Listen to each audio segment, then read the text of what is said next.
Some who were present told Jesus about the Galileans whom Pilate had killed while they were offering sacrifices. He replied, "Do you think the suffering of these Galileans proves that they were more sinful than all other Galileans? No, I tell you. But unless you change your hearts and lives, you will die just as they did. What about those 18 people who were killed when the Tower of Siloam fell on them? Do you think that they were more guilty of wrongdoing than everyone else who lives in Jerusalem? No, I tell you. But unless you change your hearts and lives, you will die just as they did." Jesus told this parable. A man owned a fig tree, planted it in his vineyard. He came looking for fruit on it and found none. He said to his gardener, "Look, I've come looking for fruit on this fig tree for the past 3 years, and I've never found any. Cut it down. Why should it continue depleting the soil's nutrients?" The gardener responded, "Lord, give it 1 more year and I will dig around it and give it fertilizer. Maybe it will produce fruit next year. If not, then you can cut it down." The Gospel of the Lord. Praise to you, Lord. Please be seated.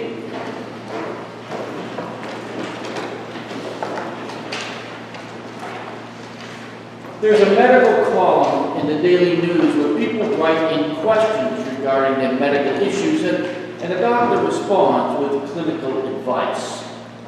I want to read to you a letter which was submitted recently. Dear Doctor, I am an extremely healthy 76-year-old woman. Almost every night I am startled awake by visions of people standing over my bed. It's usually once, but can happen up to 3 times in a night. It's often after being asleep for an hour and a half. They're not dreams. Something wakes me up. And that is when I see a man, or a couple, or a child standing around my bed, or attempting to jump onto the bed. Though it lasts only seconds, my heart hammers and I jump out of bed to chase them away, even checking the door locks. Then I sort of come around and pretty much laugh at myself. As it's quite frightening, I believe I shout out, and it takes me a bit to calm back down. I take no prescription drugs, nor sleep-inducing medicine. Why am I experiencing this? What actually wakes me up to see these visions? Otherwise, I sleep very well. She goes on to ask for advice. Listen to what the doctor says in response. I hesitate to tell you, but what I am concerned about most is a condition called dementia with Lewy bodies. He goes on to recommend that she see a neurologist with expertise in dementia. Now, I understand that this is a newspaper column with limited space which prevents any sort of deep diagnosis. I also understand that the columnist is a medical doctor, and he may very well be correct in his diagnosis, and thus his recommendation to see a neurologist may be substantiated. However, what I found interesting was the doctor's response offered no other options. The woman has dementia. Now, I've thought about this. If this woman came to me with the issue of night visions, I would have responded differently. I may have considered a medical issue, like a brain tumor or something, but first I would have approached the issue spiritually or psychologically. I would do this not just because spirituality is my field of expertise, but also because I don't think having visions is a medical problem. I've spoken to far too many people, some of you, who have had visions or experiences with the luminous to declare these experiences as a medical problem. My goodness, our very own Old Testament lesson today is about a vision by Moses of a burning bush which isn't consumed and from which God speaks, giving Moses God's name.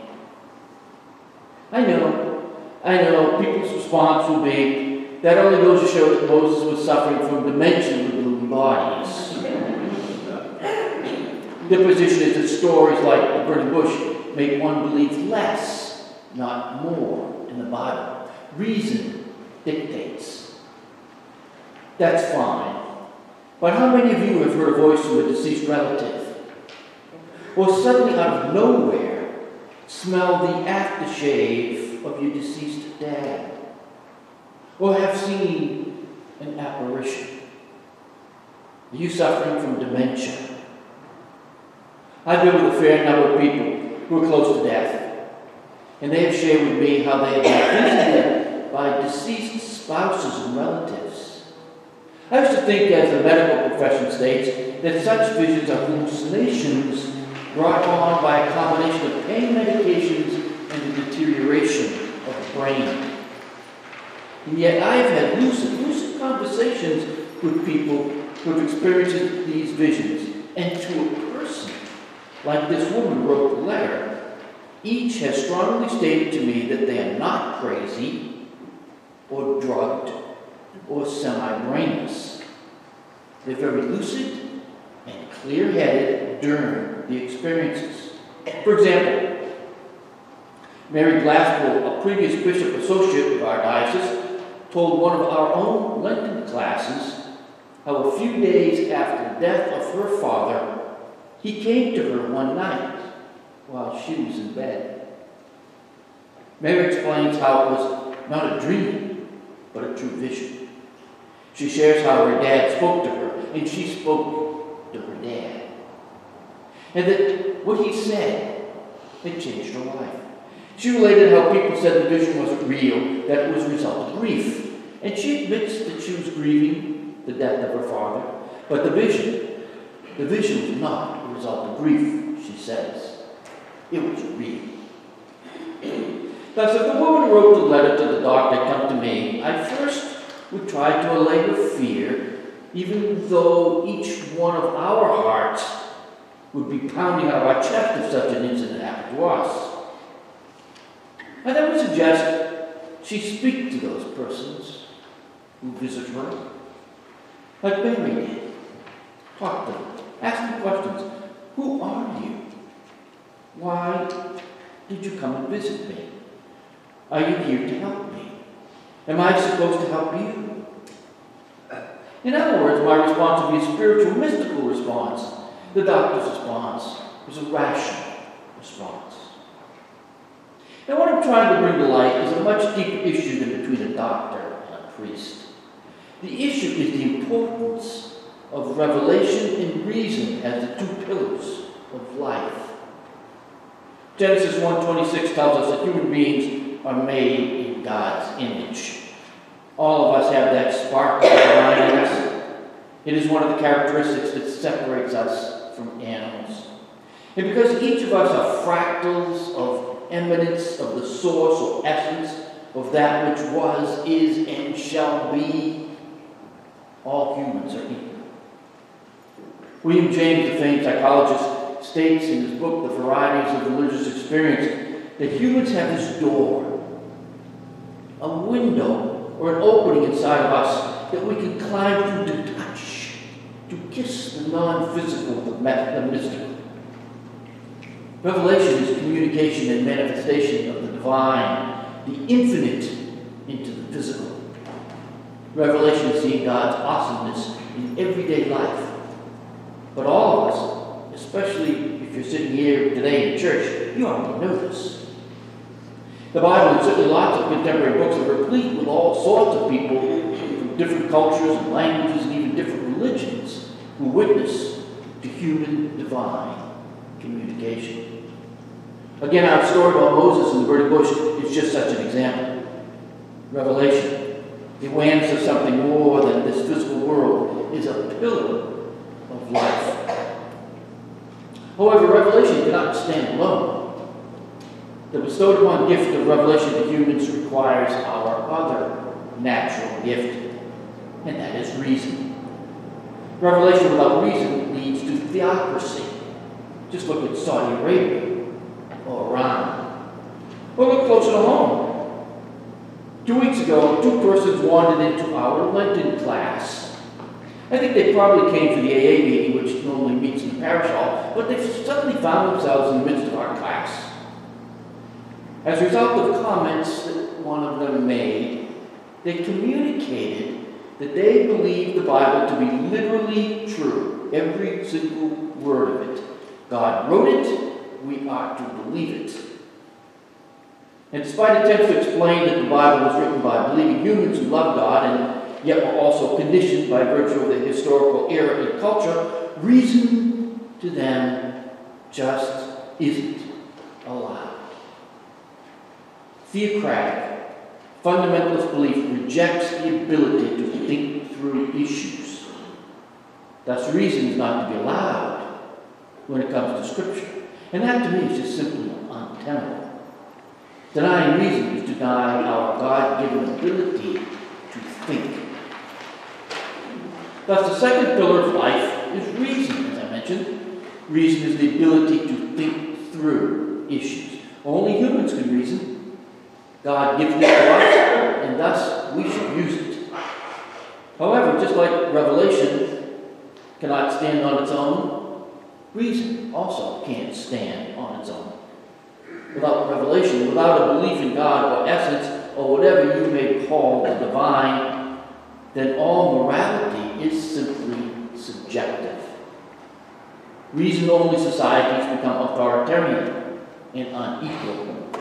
If morality is subject, then whomever rules selects their rules as being moral. And if you don't agree with their reasoning, then you are considered unenlightened, unwoke, and thus less than. If all reasonable people agree that in order to cure hunger, we should terminate every third baby born, then to disagree would mean that you are not as smart or as woke as everyone else. And thus you are less than, you are inferior. You are not equal to those who have the ability to reason on this higher level. In other words, all animals in the barnyard are equal, except some animals are more equal than others, as Orwell proclaimed in Animal Farm. This happens every time when there's no revelation to balance reason. We humans need to use both gifts. And so we come to our Old Testament story for today. It's from the book of Exodus. It's one of the most important stories in the entire Bible because in this passage, Moses has a revelation. And in this epiphany of his, Moses is given God's name. Using our reasoning abilities, we've come to understand that there were three different sources which make up the book of Exodus. And each source had a different name for God. Elohim, El Shaddai, and Yahweh. One source tells us that Moses was born a Jew in Egypt, but was raised in Pharaoh's house. Another source tells us that Moses was born and raised in Midian and was influenced by the Midian gods. And another source says that Moses never even set foot or lived in Midian at all. And yet these different Jewish groups wound up agreeing that there was a singular God who spoke God's name to Moses, and God's name is Yahweh. Now we know all this about our Exodus story today because we use our noodles. And after centuries, this was not allowed. People were tortured and killed for stating that Mark's gospel was written before Matthew's gospel, even though Matthew's gospel appears first in the printed text. This is what happens when we're not allowed to use our cognitive abilities. Be very careful when you preface an argument by saying the Bible says. If you say that, you better know the historical context, the archaeological discoveries, the source material, literary style, and form genre behind the words before you speak. But reason's not enough. This is because the Bible is a sacred text. It's a holy text.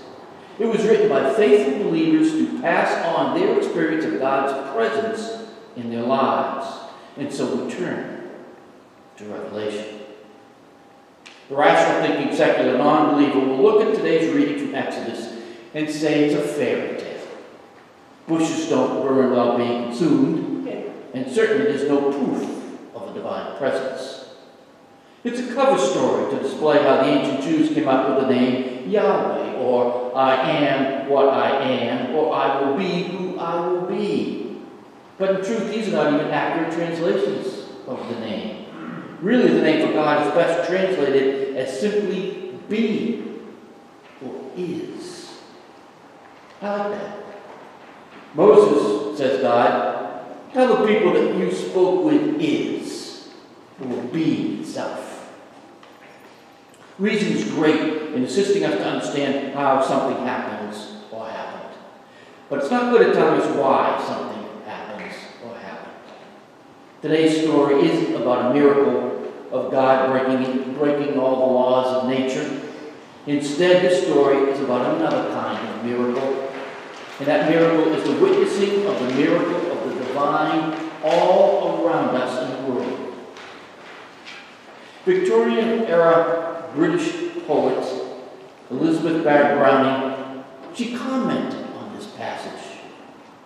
And she writes, "Earth's crammed with heaven, and every common bush afire with God.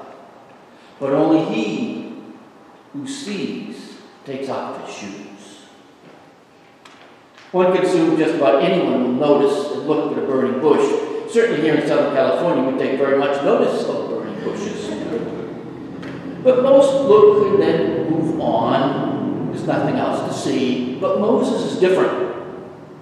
Moses sees the burning bush and notices something miraculous. The bush isn't being consumed. In a sense, Moses' behavior exemplifies a choice we all have when looking at life, and that is, am I seeing a miracle? Is thought, consciousness, great art, and for that matter, all existence, a miracle? That's our choice to make. For instance, I was in the delivery room when our son was born. I saw him born. I saw what looked like a piece of beefsteak enter into the world. And then this inanimate piece of steak took its first breath. And I saw life begin. I saw that which for all intents and purposes was inorganic flesh take its first breath and come to life. And it brings me chills just telling you about this now. It was miraculous. How could anyone witnessing this not believe it so? Life is a miracle. All matter is a miracle. And it is each of our choice to see it. Who sees the miracles of daily life? Only he who takes off his shoes, says Browning. In other words, like Moses, those who see stop to notice life. They see life through the third eye. They see that which is not material. But this does not mean that something is not real. How does one measure love? How does one measure beauty? How can a song make you cry? And why does a young puppy's waddling walk make you smile? It's not reason. Take your shoes off, because you are standing on sacred ground, whether you see it or not. So, what's your response to the woman with the visions who wrote the letter? Is the bush burning and yet not consumed? Or is she suffering from dementia?